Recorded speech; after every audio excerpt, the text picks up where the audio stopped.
Samantala, sinuri na po ng ipinadalang Quick Reaction Team ng National Bureau of Investigation ang pinangyarihan ng engkwentro sa Atimonan, Quezon. Patuloy rin daw ang kanilang pagkalap ng impormasyon mula sa mga saksi. Mula sa Quezon, may live report si Mav Gonzalez. Mav. Rhea, kahapon sinimulan na nga agad ng NBI Forensics Team galing sa Manila ang kanilang investigasyon dito sa Quezon. Pagdating ng NBI Quick Reaction Team mula sa Manila sa Atimonan, agad silang sumabak sa investigasyon. Unang tinungo ng grupo na binubuo ng technical at investigative personnel ang crime scene sa Barangay Lumutan. Kumuha ng blood samples at sinuri ang mga bullet holes sa mga pader. May nakuha pang 9 na slugs, 7 mula sa 5.56 sniper rifle, 1 mula sa M14, 1 rin mula sa 9mm pistol na nakabaon sa lupa.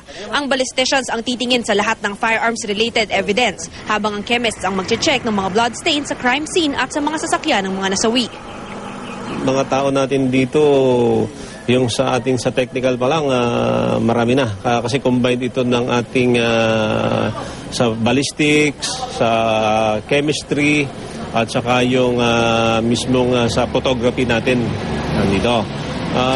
Nandito na rin ang iba't ibang units ng NBI, yung mga investigative units natin.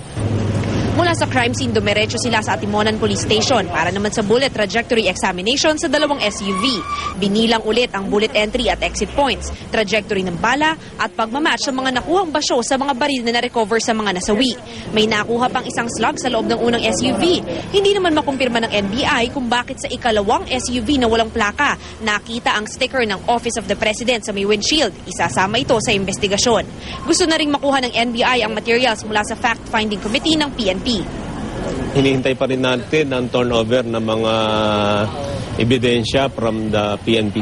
So far, may mga ongoing yung ating pagkuha ng mga statement ng mga witnesses. Tinitrace din natin yung mga naging ruta nila from Saturday to that fateful day ng Sunday. Ray, gagamitin din ng NBI ang resulta ng fact-finding committee ng PNP. Itong investigasyon nga ng NBI ay para malaman kung talagang shootout o isang robout ang naganap noong linggo. Aalamin din nila kung sino-sino ang mga dapat managot sa insidente at kung anong mga kaso ang maaring isampa sa kanila. Rhea? Maraming salamat, Mav Gonzalez.